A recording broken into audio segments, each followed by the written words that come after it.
18h43, on se retrouve dans Punchline. On va évoquer cet incident aujourd'hui à l'Assemblée nationale entre des journalistes du Média Frontières et des députés de gauche. On va écouter pour nos auditeurs et voir pour nos téléspectateurs ce qui s'est passé avec des journalistes de Frontières qui tentaient de filmer et des députés de gauche qui ne souhaitaient pas leur présence. On écoute cette séquence et puis après quelques réactions.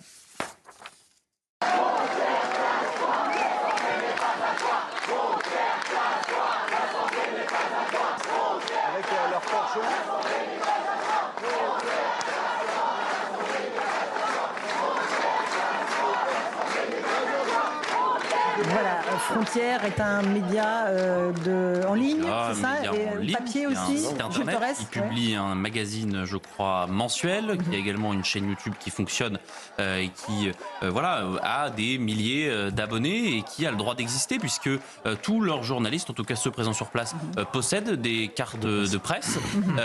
Donc il y avait une manifestation à 13h30 organisée par les collaborateurs de la France Insoumise. Pourquoi ? Parce que dans le prochain numéro à venir de Frontières, il y a une enquête sur les prises de position de certains, de pas mal de collaborateurs parlementaires de la France Insoumise qui n'ont pas le droit de dire tout et n'importe quoi sur les réseaux sociaux. C'est le cas notamment de monsieur Richie Thibault, le collaborateur parlementaire d'Ercilia Soudet, qui, souvenez-vous, avait appelé à l'intifada dans les rues de Paris. Il s'avère que Yaël Braun-Pivet, quelques jours plus tard, avait décidé de l'interdire de l'Assemblée nationale, une décision quasiment historique, ça n'était quasiment jamais arrivé. Donc voilà, c'est ça qu'il y a dans cette enquête. Et les députés de la France Insoumise et avec leurs collaborateurs, ne sont pas contents de cet article et ont décidé d'organiser une manifestation pour demander à Yaël Braun-Pivet pour les expulser de la salle des 4 colonnes et de l'Assemblée nationale en général. La liberté d'expression. Alors, à l'Assemblée nationale, vous avez un kiosque où sont vendus évidemment l'ensemble des titres de presse, et la France Insoumise a réclamé que le magazine Frontières ne soit pas vendu. Le magazine, c'est le visage de Jean-Luc Mélenchon, et le titre, c'est LFI, le parti de l'étranger, avec l'enquête que citait Jules Torres. Et donc, c'est suite à la parution de ce magazine qui sort aujourd'hui, qui va être quand même vendu dans le kiosque de l'Assemblée nationale, qui a eu ce rassemblement de la CGT, des collaborateurs de la France Insoumise, et après... Et des députés socialistes. Et des députés, voilà, on a vu... socialistes, écologistes... Monsieur Delaporte, Raphaël Arnaud, un député communiste du Havre pour qui Édouard Philippe avait appelé à voter en son temps. Et donc, on a des journalistes qui sont accrédités à l'Assemblée nationale, qui sont intimidés par ces députés de gauche. Imaginez deux secondes.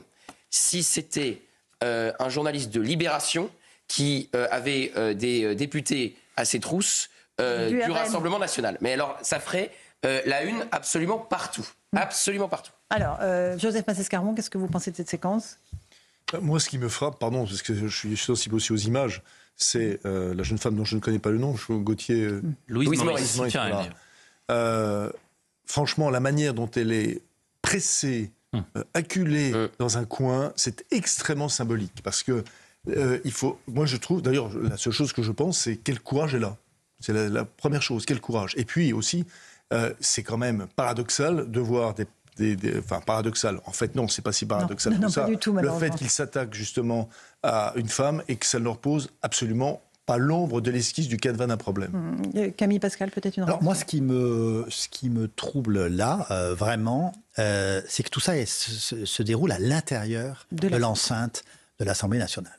Et c'est ce qui est pour moi le plus inquiétant, parce que ça veut dire que l'Assemblée nationale, c'est un sanctuaire. Et il a, depuis la Révolution française, mais surtout depuis les ligues, en 1934... il y a, donc vous voyez, je large le spectre.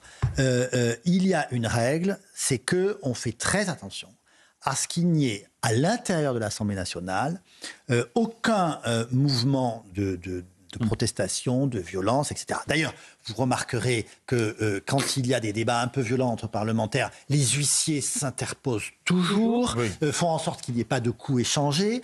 Je vous signale que, contrairement à ce qui se passait sous la Révolution française, n'importe qui ne peut pas aller dans les tribunes, vous êtes contrôlé, vous avez un badge, vous devez être invité, vous êtes surveillé, vous ne devez surtout jamais ni crier, ni applaudir. C'était pourquoi ? Pour éviter qu'il y ait sur la représentation nationale une sorte de pression physique, ce qui me paraît tout à fait normal. Et là, alors nous ne sommes pas dans l'hémicycle, mais nous sommes vraiment dans la salle. Qu'il y ait des manifestations, place du Palais Bourbon, c'est une tradition, ce sont des choses qu'on a souvent vues, mais qu'il y ait une manifestation organisée à l'intérieur de l'Assemblée nationale, à l'initiative de groupes parlementaires, là, je pense qu'on est en train de passer une limite. Et puis ça vient après l'incident provoqué par Émeric Caron en séance, qui a montré justement des images d'enfants palestiniens. Absolument, ce qui est évidemment interdit dans le règlement de l'Assemblée nationale. Et on a une réaction de Marine Le Pen, je crois, qui... Alors, il y a surtout la réaction d'Yael Braun-Pivet, qui dénonce les provocations du média Frontières. Donc pour Yael Braun-Pivet, le problème, c'est le média Frontières, et elle parle de provocation, et elle dit qu'ils pourraient perdre leur accréditation à l'Assemblée nationale. Donc c'est-à-dire qu'on a une jeune femme journaliste qui, comme le disait très bien Joseph, est acculée contre un mur. Elle se prend plusieurs députés qui quasiment font en sorte qu'elle est obligée de reculer. Et le problème, donc, pour Yael Braun-Pivet, c'est le média Frontières qui ferait preuve de provocation. D'accord. Et Marine Le Pen dit des journalistes tués, insultés, intimidés physiquement par des députés au cœur même de l'Assemblée nationale. Jusqu'où va tout descendre? Et ensuite, elle met un joli tacle, si je puis dire, à Gabriel Attal. Voici vos enfants, parce qu'elle rappelle évidemment que Gabriel Attal, le 4 juillet 2024, sur France Inter, a appelé à battre le RN avec un bulletin de la France Insoumise. Donc Gabriel Attal est aussi responsable de ces agissements puisqu'il les a fait élire. Gabriel Pascal, on a l'impression qu'on va de carême en Scylla. Moi, ce qui m'inquiète beaucoup, c'est la montée de la violence. Mais verbale, y compris à la physique, partout. Moi, j'étais très... j'étais très inquiet à la suite de ce qu'auraient pu donner les manifestations de dimanche, où on avait au fond une France de la rive droite, une France de la rive gauche. Il n'y a rien eu, à part quelques petits... ça, je crois qu'il faut s'en féliciter. Mais vous voyez, là encore, je vais essayer d'ouvrir large spectre, mais... on voit la violence de l'attaque de ce monsieur qui vient d'être condamné contre la magistrate qui a condamné Marine Le Pen. Là, on voit... Je trouve qu'il y a une montée en puissance de la violence verbale et puis peut-être aussi le fait qu'il n'y a plus de réalité. C'est-à-dire que les réseaux sociaux, l'anonymat sur les réseaux sociaux, tout ça vous permet de dire tout et n'importe quoi. Enfin, à un moment donné, vous pouvez, comme ce monsieur, vous retrouver devant les magistrats, être condamné, et à raison. Donc, et là, en fait, depuis la séquence de 2018 et des Gilets jaunes, il y a un fond, il y a un fond de violence qui travaille la société française. Et je trouve ça extrêmement préoccupant. Mais très révolutionnaire. Mais pour la première fois depuis le début de la Ve République, les violences sont à l'intérieur de l'hémicycle. C'est la première fois qu'on a des députés fichés S, qu'on a des députés qui assumaient d'être dealers. Que sous toutes les autres républiques, c'était très calme à l'Assemblée. À l'époque, on avait Gaston Defferre qui allait avoir un duel en dehors de l'hémicycle. Vous savez, le dernier duel, c'était en 1969. Mais c'est la première fois. Avant, on avait des académiciens, on avait Jean-François Degnaud, il y avait Alain Perfit, il y avait Maurice Schumann. C'était mieux avant, c'est vous qui dites ça, alors vous n'avez pas 30 ans. Et M. Delogu. C'est moins ça, mais il y a les insultes dans les années 30-40, c'était... Oui, c'était un gros verre. Camille Pascal, mais ça ne passait pas à l'époque.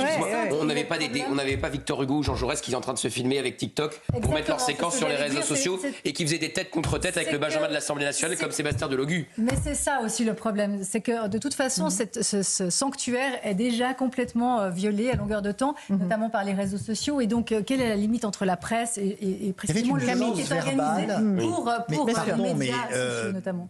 Il y a eu une très grande violence politique en France entre l'affaire Dreyfus et la guerre et la Seconde Guerre mondiale. Il faut pas se le cacher. Puis ça s'est quand même fini en 1934. Il restait deux quarts de garde mobile, comme on disait à l'époque, entre les factieux et l'Assemblée. Bon, ils se sont arrêtés. Mais sinon, il prenait si Larocque n'avait pas réfléchi 2 minutes, il prenait l'Assemblée.